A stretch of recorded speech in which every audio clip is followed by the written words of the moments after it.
All right, Erin, thank you for having me today. And are you part of this or should I just not? Okay. I'm just gonna be staring at you. You're like, I'm just trying to work here, lady. Okay.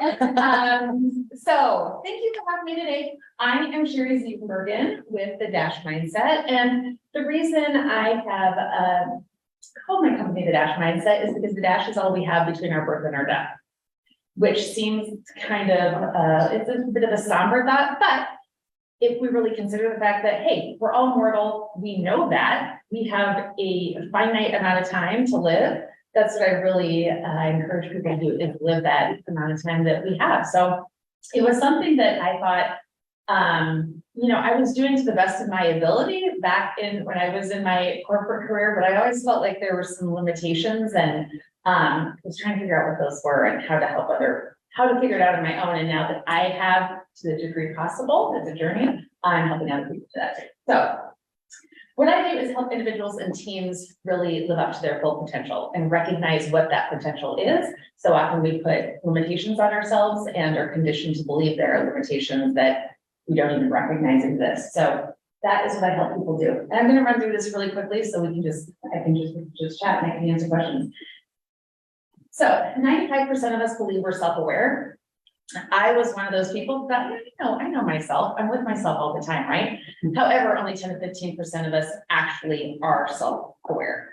And I have the definition of self-awareness that we can talk about later. So when I recognized about myself that I wasn't as self-aware as I truly thought I was, I dove into what that meant. So what? So we're not as self-aware as we think.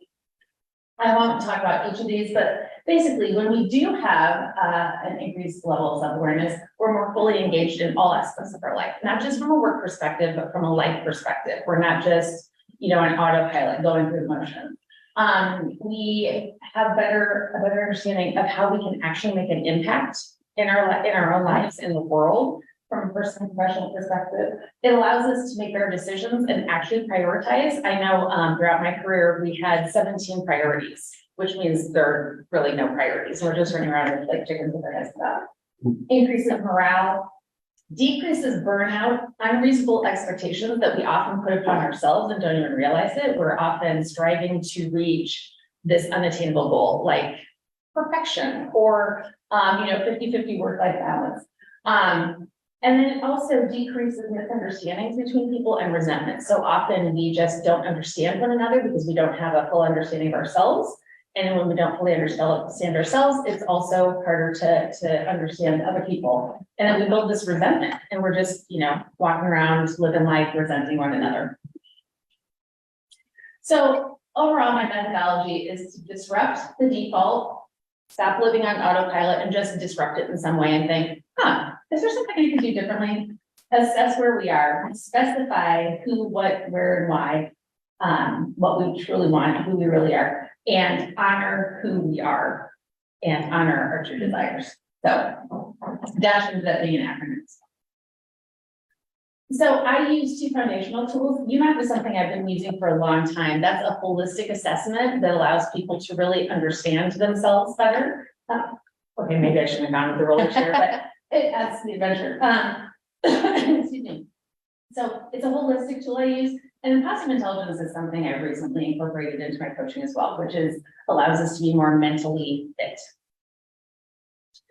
So who you are. So there are 4 strengths to the UMAP that I use in my clients. And strengths, the Gallup Strengths Finder is one pillar. They have been around for 40 years, so no use recreating the wheel. We pull strengths into the assessment to really help people identify how they operate, why they are operating that way. Values, I help people identify what their values truly are and define those values. So often we think, oh yeah, we know what we value. We value family, we value our friends, right? But there's more to it than that. So really helping people define what those values are and understanding if they expect those to be reciprocated, if they're being violated in any way in their lives. Sometimes it's hard to really identify, if something feels off, maybe in a particular job, it's hard to identify what feels off. So we just think, oh, I just need to quit this job, but it's hard to identify what is off about the job or a relationship too. Skills, those are not just what we're good at, but what we actually enjoy doing versus some of the skills that are draining to us. One thing I realized about myself was that I was using a lot of skills that maybe I was good at based upon my background, but they were really draining to me and sucking life out of me. And then personality is how we're wired, what your interests are. So you can be aligned from a strengths, values, and skills standpoint, but if you're doing something that's just not interesting, that's not really gonna allow you to achieve your potential. Oops. And then positive intelligence is all about the saboteurs that we all have. We all have that negative critic in our voice, or that negative voice, the negative critic in our brain that's constantly telling us what we think we're supposed to hear. And we all have different voices that are speaking to us.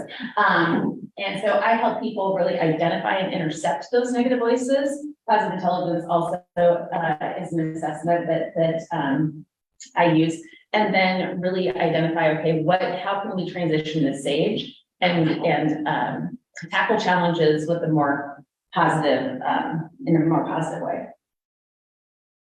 So how I work with individuals and teams is through one-on-one coaching. I do group coaching as well, workshops, training, presentations like this, and facilitation. Throughout my corporate career, I was doing a lot of facilitation and leading teams and really loved that. When I left the corporate world, I thought, I just want to do one-on-one now. And I really started to miss the teamwork and kind of my thing. So I have revisited that as well and love working with teams. Really excited about working with growth-oriented teams who don't want to just check a box, but actually want to give it, because teams consist of individuals, and engaged individuals is what makes a team work. And so here's how you can follow me. My website, the-mindset.com, there's a way out there that you can contact me and you can just have coffee, chat, I can answer questions. And I'm really excited about my podcast that I just started in May. I have a few episodes out there. You can reach me via email or I'm on LinkedIn as well. That's it. I just ran through that really quick. So Thank you. What questions do you have?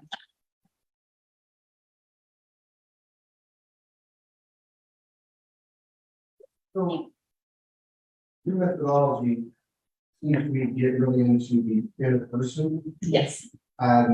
which leads to confidential information, vulnerability. How do you assure the people you're talking to that their information is safe with you? And do you see a difference when you're in groups versus an individual on people's willingness to share honestly and detailed as opposed to generality? I don't see much of a difference because really when we're in a team environment, when I'm working one-on-one with someone, whether it's from a team perspective or I just have a relationship with that person, the level of vulnerability they have with me really stays the same. It might be different when we're actually in the group setting, if that makes sense. But so I don't call out, oh, remember, Sandy, you told me this, specific thing. It's just, oh, Sandy, one of your strengths is adaptability, right? So I make that known to the group so they can understand one another's top strengths, for instance, but I don't get into the details of the specific examples or discussion that we have. And generally when I'm with people one-on-one, we get pretty vulnerable and confidential. And I'm one of those people who, I can see somebody at the airport and all of a sudden they're telling me, like their life story. So I don't know why. So it just kind of happens, but I'm not going to tell the rest of the world, everybody else at the airport. That happens to me too. And my son just had a moment where he was like, realized it. And I was like, oh, buddy, I was like, I'll teach you how to get away from that sort of situation. So you don't have to be there for a long time. Yes.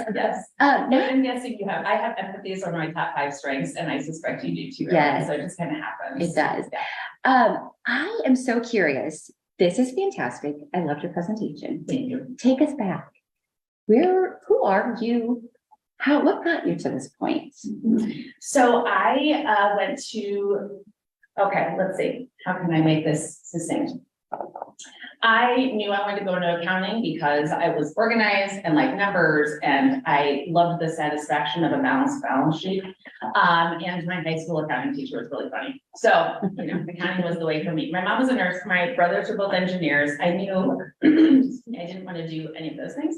And I felt like there was almost a checklist that no one ever actually presented to me, but it was, okay, here's the things you can do and grow up. So I picked accounting. So I went into accounting and finance, and thought I wanted to be a partner at an accounting firm because that's what I was supposed to do. And I had a pretty fixed mindset when I was growing up, which I realize now that I'm 48 in retrospect. But I always felt like I was growth oriented because I was always wanting to achieve. But I felt like, well, I need to figure it out and I gotta, you know, go down a path and I need to, which is pretty ridiculous. Now, again, in retrospect, everything's clear in retrospect, right? So I went into public accounting and thought, oh, no, nope, not for me. And so I did that for a couple of years. And then I was at Aegon for 19 years, always finding different roles that I thought, oh, this is going to be the one. This is going to be the one. And each one was the one for a bit, but there was always a bit of a void there and I couldn't figure out what that was. And, you know, when you looked at my checklist, I had crossed everything off, right? Like, what's the void? And I was always, you know, getting more credentials and doing the next thing, and wondering, okay, when is it enough? What exactly am I striving to achieve? And so at one point, my moment was I was on my way home from a trip. I had been in the Netherlands and Scotland for work. And I thought that was going to be the role that satisfied all my needs. And I'm on the way home from this trip and I thought, okay, this still isn't the thing. What's the thing, right? And so at that point, I decided to get a life coach. So it was the first time I had invested in myself when it wasn't an investment by the company that would allow me to become a better employee. I thought, okay, I got to step back and look at my whole life, because I had really been compartmentalizing and not really recognizing the degree to which I was doing that, because it was home and work and trying to have this sense of balance, which is, you know, kind of BS, I guess. But anyway, or this 50-50 balance anyway, because they're absolute bliss. So, I started working with a coach, and that's really what allowed me to step back and look at my life from an overall perspective. And then I started doing it allowed me to recognize that coaching was really the part of my career that I'd always loved, but I had never been a coach. So it hadn't actually occurred to me, even though there were people along the way who had said, you should be a coach. And I was like, how would I do that? Because the how would always get in the way. My husband was one of those people, and I completely dismissed him. Which he reminded me of, you know, years later. But so I started doing some contract work for her as a coach. I was doing coaching for the coach I had worked with and was doing contract work. And then I realized, wait, I could just do this all the time. I mean, it just hadn't occurred to me. I just thought, hey, this is the way life is. I'll retire from corporate and, you know, die at some point, right? Which is pretty ridiculous. Was that? It's in the dash. It's in the dash, right? Just toward that, right? So, so that's how it went. And now I'm realizing, oh, this is the part of my job I always loved, and I can just do it all the time. Thank you. You're welcome.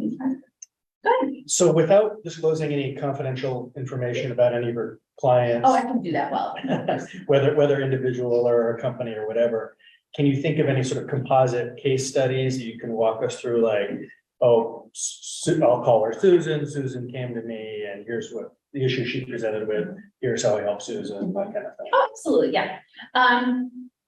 So there was actually, I kind of stumbled into doing work with some couples, which was really fun to help them better understand each other. They were not on the brink of divorce. It was not therapy. This isn't therapy, but it was just really fun to help them understand themselves and one another at the same time.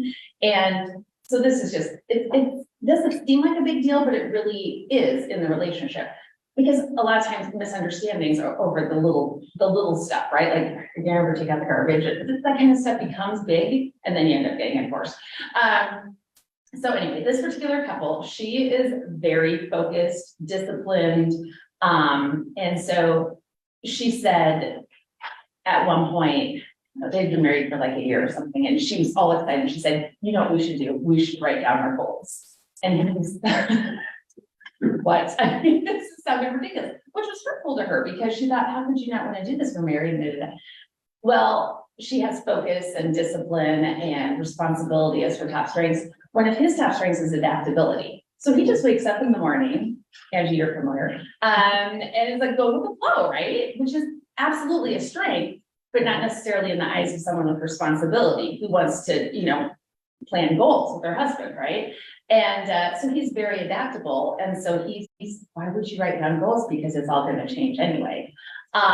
So just having that discussion was really helpful for them. And also we were just, when we were walking through and defining values, she had said that collaboration was something she really valued. And she defined it as working together towards something. And then at some point, collaboration came up, and he said collaboration to him was delegating. So, and he does IT work. So you get together and you collaborate and determine who's going to do what, and then you go do it alone at your desk. And so she said, it was this huge aha moment where she said, oh, so when I say I want to collaborate and then you go do your thing and I'm doing my thing on my own, that's why. It was just because, you know, that's life, right? So it was just those key things that really helped them recognize that, you know, he wasn't trying to upset her. It wasn't that he didn't want to spend time with her. It's just that's the way he operated. And actually, I'll give you another example too. And I can share this openly. This is my nephew, which helped me recognize that I wanted to work with younger people as well. I was just, you know, kind of trying to help people who were in my situation figure it out. So, you know, 30s, 40s-ish. And then I offered to do a UMAP with my nephew, and it was really helpful for him because he has adaptability as one of his number one strengths as well. My brother, his dad, is an electrical engineer who does not have adaptability. It's one of his strengths. And so I'm having this conversation with my nephew, and he is sharing with him that adaptability is in fact a strength. It's just not going to be perceived as a strength to everyone. It will in fact be a weakness in the eyes of some people. And he said, oh my gosh, he said, you know, mom and dad just kind of felt like I was wandering through life aimlessly and, you know, thought I was a little lazy. Like, no, absolutely not. It just seems that way when you have very different strengths. That brings me to, have you taken this into the schools or worked with younger people? I noticed that the pillars, and one thing that struck me was just because I'm good at something doesn't mean it's something I enjoy. And my daughter tells me that she's 16 and I'm like, I want to be you when you grow up. Because I'm like, you're so good at volleyball and basketball. She's like, just because I'm good at it doesn't mean I want to do it or that I enjoy it. And I was like, oh, how do I get that? So have you ever thought about working with? Well, and I think I have worked with I've worked with some people's teenagers, which has been really fantastic because it helps them recognize, because I mean, oh my gosh, you could not pay me to be a teenager again. I mean, I'm so glad there was some social media back then, lots of things, but we just kind of think, oh, this is what we're supposed to do. And then we just stay stuck in that throughout our lives, especially when we go to college and we think, well, I paid all this money, I need to do this thing, right? So, you know, I went down the accounting and finance path and didn't stay in accounting and finance. I kind of went a different route, but unexpectedly, it just kind of worked that way. But I always had in the back of my mind that I was an accountant. I was supposed to be acting like an accountant. So ridiculous, but we cling to those identities. So I think, you know, younger kids in particular, they're want an identity of some sort, and then they find out they're good in basketball and volleyball. Is that it? Yeah. And they're like, okay, well, I guess I'll do this thing. So I have worked with some younger teenagers, and one of my clients right now is 23, and that's a lot of fun too, because he's, you know, he went to Iowa State. He has a lot of engineering friends, and they feel he, you know, initially when I started working with him, he said they figured out their thing. I want to figure out my thing. And I'm helping him understand he doesn't have a thing. He is he doesn't want to be an engineer and he doesn't want to stay on a path. He has lots of things and he's just we're figuring out his way through life with multiple things and trying to figure out how to pull that all together. So yeah, being an engineer would be his version of hell. And he recognizes that, but he is so concerned about how he's perceived by other people, including his engineering friends who are going down the path. And I told him actually the other day, it was kind of funny, I ran into somebody I had been friends with in college, we were acquaintances, and I ran into him after, I hadn't seen him for like 10 years. He's an engineer, nothing against engineering at all, but he's an engineer. And I said, oh, are you still doing engineering? He's like, yep, once an engineer, always an engineer. Like and my brother's an engineer and is trying to figure out what else to do because he just went down that path, thought that was the path. Nothing against engineering, but I know that there are some people who just stick with it because what else are they gonna do? So, did that answer your question? Thank you. You mentioned that having more self-awareness increases your level of joy. And I just want to know, how have you increased your level of joy by honoring, tapping into those skills that are, really what you want to be doing and not just doing it because you feel like you have to? Well, one thing that I found myself doing throughout my career and did not recognize why I was doing it was I have responsibility as a strength. So I need to do all the things when I say I'm going to do them. And I was organized and I was before kids, I'll say, and I always was in my career. And so, however, I also have empathy and connection is my number one value. And so I was always connecting with people throughout the day. And that's what I really enjoyed was just connecting and having conversations and coaching. And one thing that it's funny, now it's apparent to me, but people told me throughout my career, I was really good at identifying other people's strengths and just, helping them identify their superpowers. But it was just a thing that I did, like, oh, here's how I'm helping my team because it's part of my job. So I was having all the conversations, connecting throughout the day, and then I'd be doing all the responsible reports and all the stuff I didn't necessarily enjoy, but I was good at night. So that I didn't know how to get out of this cycle. And there were other people I was watching who would just do their work and go home. But I didn't have the language for why I was doing that or why I couldn't get out of that cycle. But that's why I was drawn to all these. Somebody would stop by my desk, and I really want to connect and say, how's your brother? And, are you still considering this other job? And all these things that other people didn't want to take the time for because they didn't have a desire to do that, right? So yeah, just recognizing, the fact that now recognizing that empathy is a strength, and it does help me identify why a random person in an airport will start telling me about his sister or whatever. Like, oh, that's why this is happening. And it helps me recognize, how to potentially shut it down sometimes, right? Or just recognize that, oh, this is actually a strength. Because we're conditioned to go down a certain path, have it all figured out, which none of us really has it figured out. Go down a certain path and focus on our weaknesses. Mm-hmm. And that's a lot of it throughout my career was, you have a review and it's like, okay, now here's where you need to improve. And a lot of it isn't, it's like, oh, you're doing this really well, but it wasn't, I was always brought into projects because of my people skills, but it was never, it's just kind of an extra thing, right? It's just, the hard skills were kind of the focus. And I didn't really enjoy the hard skills as much, but that's where I was, I guess I got to improve my what did we use? Microsoft project. Something I had no desire. I didn't care about Microsoft project, but that's something I wanted to improve or was supposed to improve. And that becomes kind of the focus. And then we shift away from what we're just automatically good at. Because our strengths are just our natural talents. We are just, my nephew is just adaptable. I'm just responsible, and so it just takes away from who we're really supposed to be when we're focusing on and we can become better. I could have gotten better at Microsoft project, but maybe like this much, you know? I was just focusing on my strengths all the time. I would have provided so much more value. Yeah. Did that answer your question? Yeah. Yes.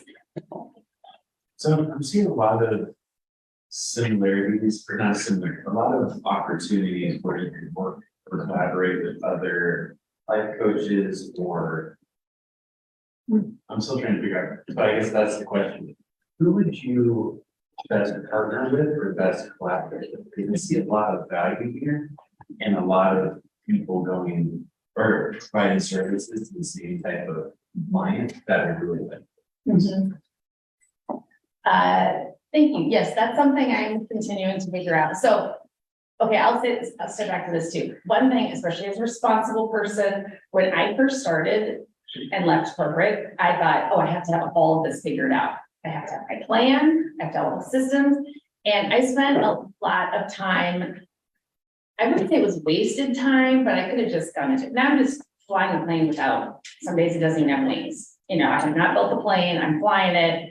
My wings fall off. Maybe I'll get that on tomorrow. So I am still in the process of figuring that out, but I really enjoy working with other coaches, and a lot of the clients I have been based on referrals from other coaches, because it's really important that you have a connection with the people you work with and that you're a good fit. So I've had consults with people who I have referred to other coaches because I said, I think you're going to be a better fit.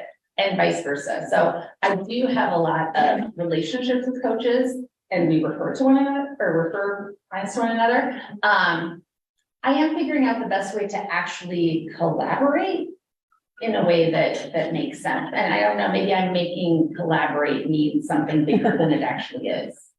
I have a lot of relationships with people, but. I'm thinking specifically your podcast. Oh, yeah.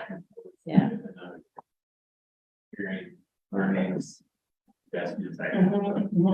Yes, absolutely. I want to get, so I have, I think 6 episodes out there. Oh, today's Wednesday. Tomorrow my 7th episode.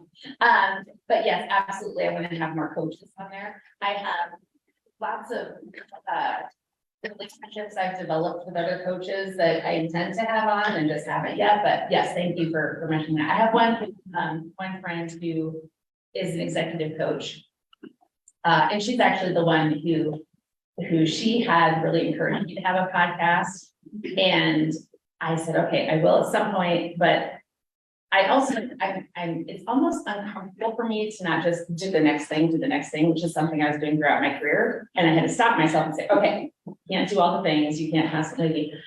So I had told her, I said, I'm not gonna do a podcast yet. Well, then she was actually instructing the podcast course. So I said, okay, I guess it's time, which, you know, it was a sign for me that it was actually time. So yeah, I've gained so much from relationships with other coaches, and I don't view them as competition at all. Or just, it's kind of like musicians, really. We all have our own voice and our own way. Our team is so tired of being here. Like I've literally been saying, collaboration is the new competition. It's just so much easier, and there's room for everyone. Yeah, absolutely. Yeah. Yes. Sorry. Okay, I'm done. Yeah, in the organization, this. In the organizational. Organization. I mean, Oh, yeah. Awareness, it's something that, you know, it's not something you can solve right away, it's more long term. So what's the approach to handle the organization, the measure, the other side, we have these problems, needs, how are you going to measure, how can I see that it really self-awareness and this field will improve what I will do tomorrow. Right. What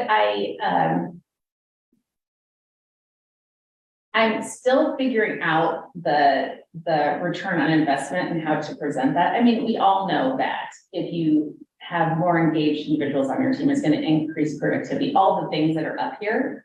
I have not yet found a great way to have a standard measure that I can present people. That's still, that's one of the wings of my plane that I'm still figuring out how to build. But I really, what works the best is if I have group discussion with the team and some one-on-ones as well. I just love one-on-one interaction.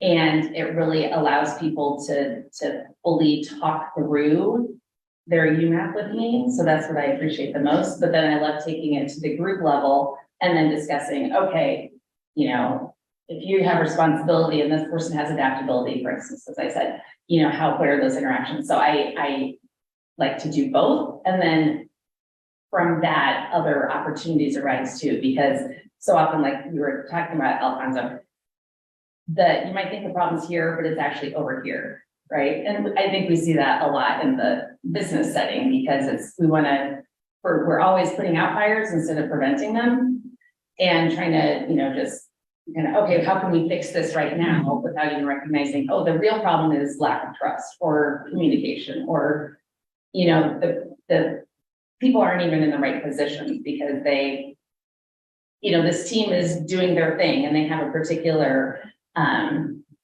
job description, but this person hates generating these reports and this person hates talking to people and maybe they just need to swap. So it always brings up additional opportunities. I will have to use it. It's really interesting because, you know, you got a big company, they have a lot of money, they are investing. They can do short term and long. We're going into the smaller companies, small medium companies.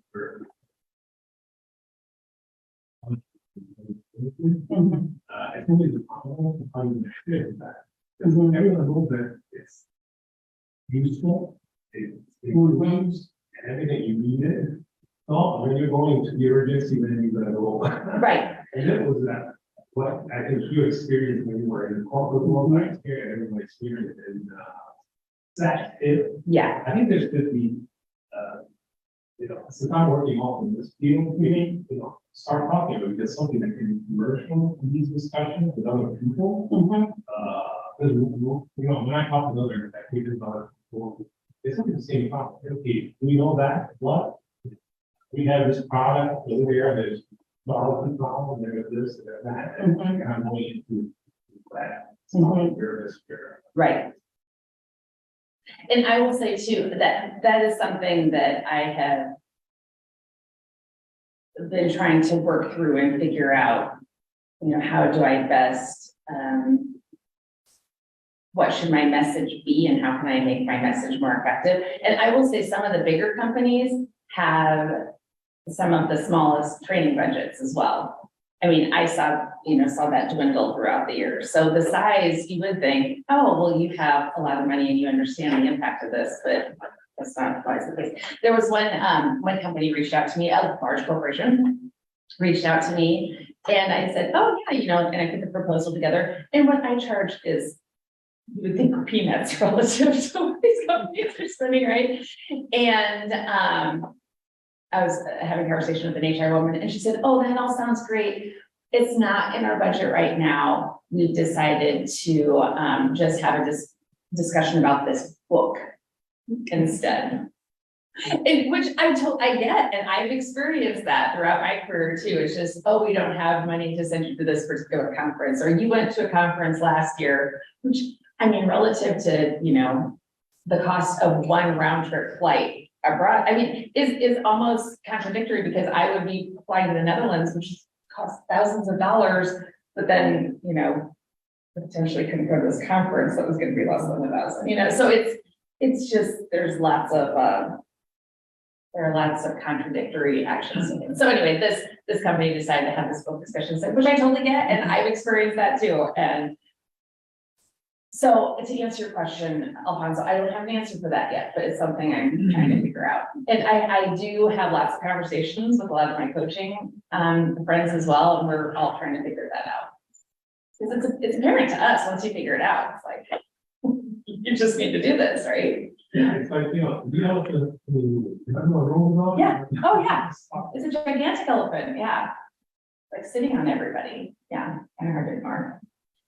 At what point does coaching become or need therapy? Right, so Yeah. coaching and therapy is kind of continuum, and then follow-up is, especially in group settings, do you have an example of buy-in? I mean, because you have 5 people, 2 of them, I think this is bullshit. Oh, absolutely, yeah. So how do you address that and then coach me to? Yeah. One thing, okay, so I'll answer the therapy question first. I am very clear with people that this is not therapy. It's absolutely not. And therapy is more focused on talking things through from the past. And I think the past is definitely a consideration. I mean, when I'm talking through somebody's strengths with them and I say, okay, let's talk through, you know, an example of when you demonstrated this strength. So stuff from the past comes up that needs to be consideration, right? But this is more focused on moving forward. Okay, here's where you are now. Where do you want to go? And I've had a number of clients who have been going through therapy at the same time and have said, you know, this is a very different approach. One of the clients I'm working with now, actually, she came to me with in our initial discussion, and she had some stuff she wanted to work through, and she wanted to get over here.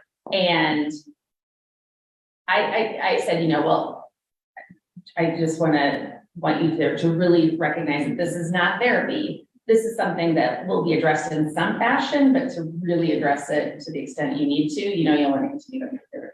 And it became apparent to her after the second discussion. She said, oh yeah, I see now that you can't, you know, this is something I need to work through with my therapist, but it, you know, there's a ripple effect on every aspect of your life when you work through one thing. So I'm very clear about the fact that it's not therapy, and I do really encourage people to go through therapy at the same time based on particular issues, because and they keep me apprised too of what's being discussed in therapy with their therapist. They talk to them about they talk to their therapist about what they're working with me on coaching wise. So we stay in sync there. What's your other question? Buy-in, yes.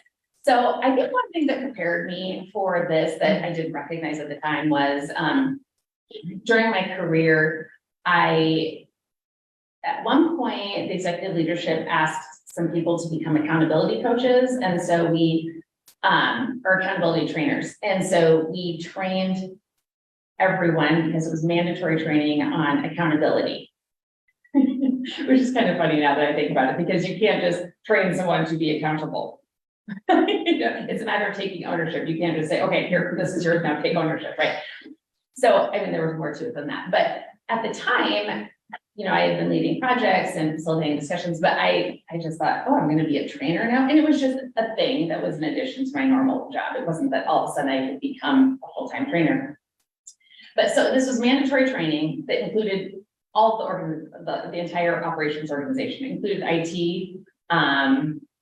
you know, compliance people. There were a number of people who just came in and sat like, what are you gonna, you know? And plus, I wasn't actually, I mean, they knew who I was in my real job as well. So I wasn't even like an external consultant coming in. I was just Sherry, right? And so really, I help people recognize how it can be applied in their day-to-day jobs and their lives overall. And really talking through some real life examples of challenges, because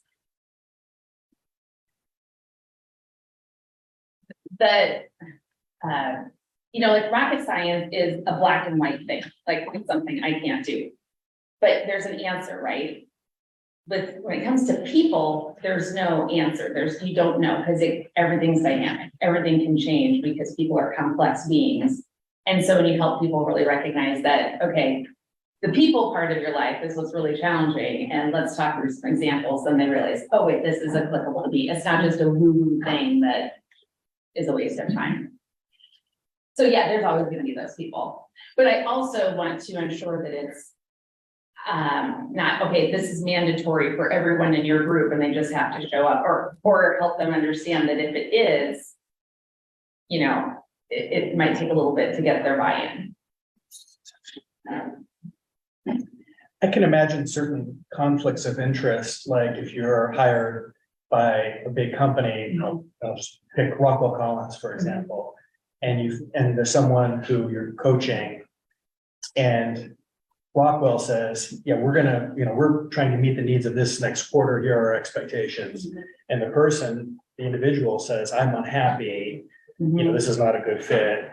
And the outcome of your work with that person is, well, you should really work at the New Pioneer because Mhm. that Yeah, aligns with your right. values or whatever. And then how do you reconcile those conflicts? You're hired by one party, you're advising another. Mhm. How do you deal with that? I'm open about the fact that I am going to be coaching this individual. And I will work with them on what the best fit is for them. It might be not to be in the company, but also recognizing that that would also be in the best interest of the company. Because if someone isn't, I mean, New Pioneer, you know, versus Rock, Right. if they're more New Pioneer material, Right, probably in Rockwell's best interest not to have them there either, right? that's So, right, I mean, I don't do everything in my power to keep them there. sure. And so I'm open about that. And in fact, so I just started teaching a leadership course at Mount Mercy. And I even talked to them about the fact, I said, you know, I'm going to speak to the students in the class as individuals.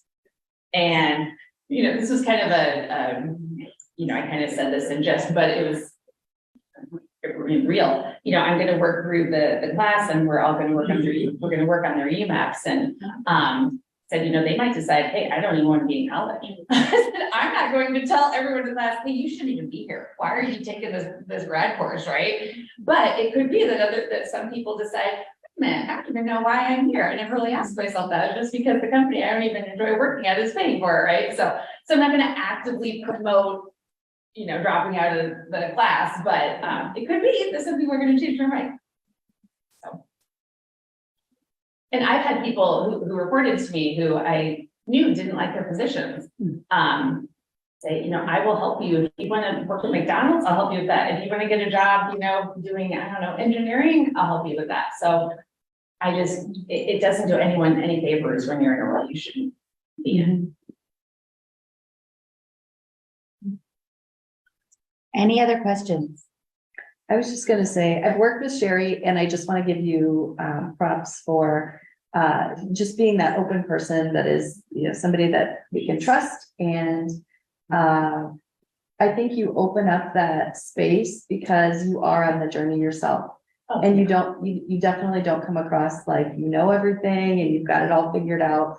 You're right there in it with us. And I just really appreciate that. Thank you, Angie. And if you want to work with Angie in any way, she's yes. Yeah, I'm absolutely. I don't have it all figured out, and it's not an event; it's a journey for each of us. I'm gonna die without having it all figured out. But I think one thing that kept me back from coaching, well, you know, after I dismissed my husband from even, you know, the idea, was that I thought, oh, I should have it all. I am, you know. Like trying to get my kids on the bus this morning was a hot mess, right? So how could I possibly coach anyone?